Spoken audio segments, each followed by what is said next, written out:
Y ahora nosotros nos vamos para un tema muy delicado, el tema de la representación de Colombia en la OEA, que en el momento decisivo de condenar a Nicaragua dejó vacío el recinto de la presencia colombiana. ¿Qué pasó? Señor ex vicepresidente de la República, Francisco Santos, muy buenos días. Muy buenos días, doctor Fernando. ¿Cómo está? Un saludo para usted y para toda la audiencia. Bueno, señor general, esto no es un hecho cualquiera.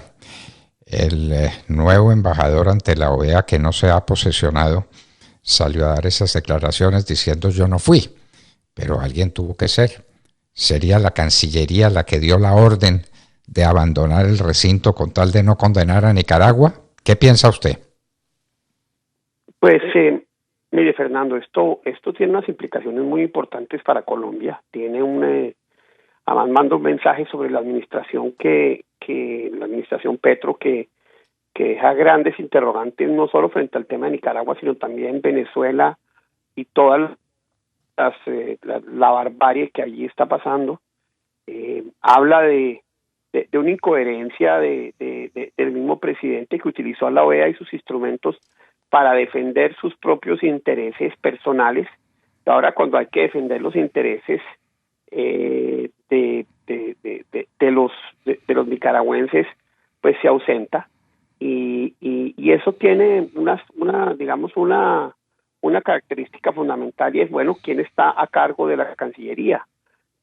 Lo cierto es que Álvaro Leiva, que está tan encargado del tema de paz, parece que le está dando demasiada importancia a esto, y usted se está olvidando de su papel principal, que es el de ser canciller de la República, el de manejar las relaciones internacionales, y esto no tiene excusa de ninguna naturaleza. Esto no tiene ninguna explicación distinta a que Colombia no quería estar ahí, porque si no está el embajador, pues está el segundo.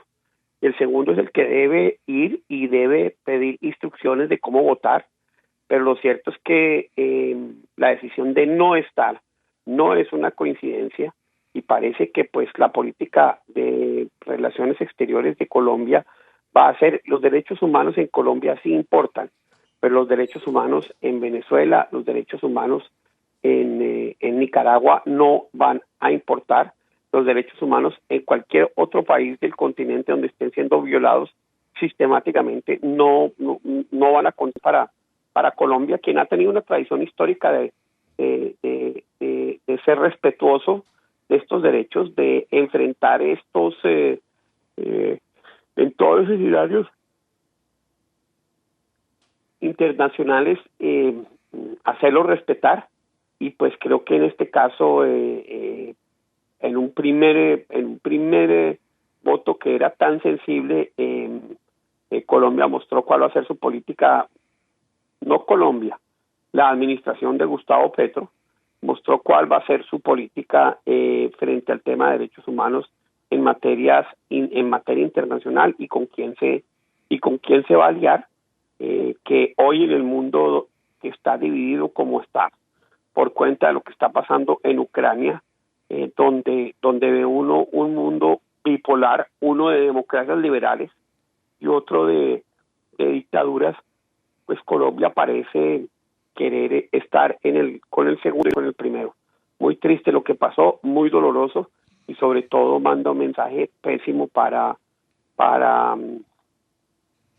todos los defensores de derechos humanos. Yo precisamente, Fernando, en ese sentido puse un Twitter y le preguntaba, bueno, ¿y qué piensa la Comisión Colombiana de Derechos Humanos? ¿Y qué piensa el colectivo José Alvear Restrepo? Pues que para ellos también los derechos humanos, Human Rights Watch, pues que para ellos los derechos humanos en Nicaragua no valen, pero los de Colombia sí. Es decir, hay ciudadanos que sí deben tener sus derechos humanos protegidos en el mundo, y ciudadanos que no. Ciudadanos de primera y ciudadanos de segunda, como siempre ha sido, víctimas de primera y víctimas de segunda. Entonces, pues es muy triste y muy doloroso lo que pasó. ¿Está usted enterado, doctor Santos? Y si lo está, quisiera que nos lo explicara. ¿Qué pasó con los demás países en el caso de Nicaragua? ¿Quiénes acompañaron a Colombia? Porque esta es una manera de votar negativamente, ¿no es cierto? ordenarle Totalmente. a la delegación que se ausente es una manera de votar negativamente, es decir, a favor de Nicaragua. ¿Cómo lo hicieron los demás países de América Latina? Pues mire, normalmente se están creando dos bloques, pero quien quizás se está dando ejemplo como un gobierno de izquierda que tiene muy claro el tema de derechos humanos es el de Chile. El presidente Boric de Chile ha sido clarísimo frente a las violaciones de derechos humanos en el continente, en Venezuela, y tiene claro que para él no hay víctimas de primera categoría y para su gobierno y para su Estado, y víctimas de segunda, siempre acompañado en las distintas votaciones ese tipo de protección internacional a los derechos humanos. ¿Quiénes votan con Nicaragua? Vota generalmente México, que se abstiene, pues obviamente Venezuela, obviamente Argentina, obviamente Perú y aquellos países del Caribe que tienen tremenda influencia de Venezuela, que también obviamente vota negativo o no vota, y pues lo que vemos es que en ese bloque, donde Colombia antes era un símbolo de siempre defensa de los derechos humanos, hoy Colombia ya no lo es, hoy Colombia ya se está aproximando, se está moviendo hacia ese otro bloque, y pues tristemente la historia y la tradición de Colombia de defender el asilo, de defender los derechos humanos, de ser un país que tiene una política exterior clara en ese sentido, hoy no solo ya no es clara, sino que, como le decía anteriormente, defiende los derechos humanos solo de los colombianos, solo de aquellos países donde hay una mirada política distinta a la de este gobierno y no cree en los derechos humanos universales. Bueno, doctor Santos, no hubiéramos tenido el recurso de declarar la abstención. Colombia tampoco quiso votar absteniéndose, sino que se retiró del recinto. ¿Eso es un mensaje de algún tipo? Es un mensaje clarísimo, Fernando. Es un mensaje clarísimo de que Colombia se mueve, digamos, del grupo de países que tienen clara su política exterior frente a los derechos humanos, al grupo de países que tienen clara su posición ideológica, donde los derechos humanos no importan, donde la violación de los derechos humanos no son materia de discusión y donde las libertades se extinguen, donde la persecución frente a la libertad de culto, que es lo que está pasando en Nicaragua, entre otras cosas, además de todas las otras violaciones a los derechos humanos, no se respetan, y lo único que nosotros debemos tener claro es que en el momento en que algo así empiece a pasar en Colombia, en el momento en que las libertades individuales, la libertad de expresión, la libertad de culto, la libertad económica sea amenazada, los colombianos vamos a tener que salir a la calle a defenderlas, porque desafortunadamente muchos de los partidos cuya historia también era de la defensa de los derechos humanos, cuya historia era de defender las libertades, pues están plegadas al gobierno por cuenta de la mermelada, por cuenta del botín burocrático, y dejan al resto de colombianos votados frente a un escenario que puede ser crítico igualmente en Colombia. Yo ese retiro, esa decisión política, pues genera tremendas dudas sobre lo que va a hacer un gobierno de Petro al interior de Colombia, y debemos estar alerta, porque así como en Colombia se opusieron a reformas políticas y a reformas económicas en la calle violentamente, como fue como sucedió con la reforma tributaria en el año 2021, creo que los colombianos, que somos bastante de este lado, porque aquellos que hoy se opusieron a la reforma tributaria en el 2021 están viendo cómo el gobierno hoy tiene una reforma tributaria inclusive muchísimo más agresiva con todos los sectores económicos y políticos del país, y hay un silencio absoluto, pues creo que Colombia tiene que entender que, y el sector de la sociedad que defiende las libertades va a tener que entender que esas libertades va a tocar defenderlas en la calle. Y defenderlas en la calle no es ir a hacer una marcha, es tener, digamos, la misma presencia que tuvo la primera línea y esos otros sectores en escenarios para imponer su voluntad. Y pues aquí no se trata de imponer la voluntad, aquí no se trata de restringir el accionar de un gobierno, pero sí cuando de defender la democracia se refiere, sí creo que esa acción es absolutamente válida y diría aún más necesaria. Doctor Francisco Santos, eliminemos una última posibilidad. Usted que conoce bien el manejo de los altos mandos en Colombia, de la presidencia, de la Cancillería, ¿sería posible que una decisión de esta naturaleza, de esta envergadura, de esta importancia, hubiera sido tomado directamente por la delegación de Colombia sin consulta con la Cancillería? ¿Usted cree eso posible? No, un voto de eso es tan importante que siempre se consulta con la Cancillería. Luego, esto es una decisión del señor canciller, Álvaro Leiva, y obviamente el señor presidente Gustavo Petro.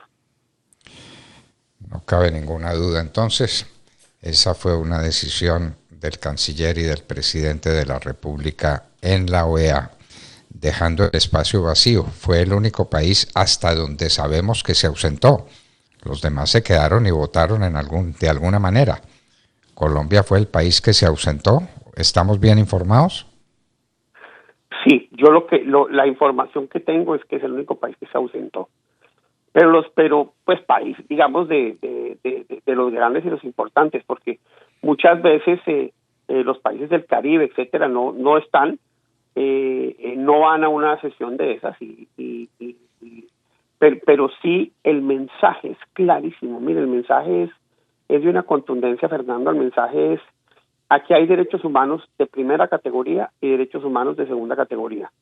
Los derechos humanos de los nicaragüenses no valen, no existen, no tienen.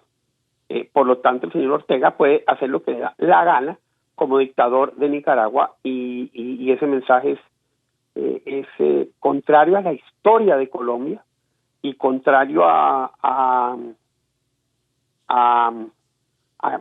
lo que somos como democracia, al origen de nuestras decisiones políticas, que son siempre democráticas y siempre respetuosas de esas libertades que están siendo violadas día tras día en Nicaragua, y que pues nosotros preferimos irnos del recinto para no condenarlas y no estar ni siquiera con la fortaleza de decir prefiero no votar, o como ha debido ser, prefiero votar en contra de la violación de los derechos humanos de los nicaragüenses. No, muy triste día para la diplomacia colombiana. Doctor Francisco Santos, ¿cuál era el motivo para la condena a Nicaragua? ¿Las múltiples violaciones a los derechos humanos que se cometen en ese régimen? ¿La persecución contra la Iglesia Católica, que es una persecución infame? ¿O ambas cosas? Todo es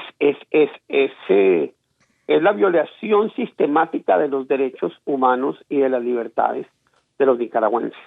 Es una condena a un régimen dictatorial, es una condena a un accionar de un dictador que está violentando los derechos humanos de instituciones como la Iglesia y de ciudadanos como cualquiera del común, que es lo que está pasando allá. Ya están apresando, pues allá apresaron todos los candidatos presidenciales. Allá los medios de comunicación no tienen libertad. La mayoría de los grandes periodistas están en el exilio, y los periodistas y los medios están siendo perseguidos. Y las emisoras de la Iglesia Católica están siendo cerradas, y algunos de sus digamos de los sacerdotes están siendo perseguidos por defender en las emisoras o en los púlpitos las libertades, incluyendo la libertad de culto. Entonces, pues es una condena a un sistema que está violando los derechos humanos de todos los ciudadanos en Nicaragua. Imposible mayor claridad que la que ha tenido para con nosotros el ex vicepresidente Francisco Santos. Imposible mayor claridad. Esto es un hecho gravísimo. Fue una especie de respaldo a un gobierno inicuo como el gobierno de Nicaragua que viola todos los derechos humanos. Y eso es permisible. Y eso no tiene importancia ninguno para el canciller Álvaro Leiva y para el presidente de la República. Doctor Francisco Santos, muchísimas gracias por acompañarnos en la hora de la verdad en esta mañana. Muchas gracias, Fernando. Saludos a toda la audiencia. Bueno, ya ustedes lo escucharon, queridos amigos, los derechos de los nicaragüenses parecería que no valieran y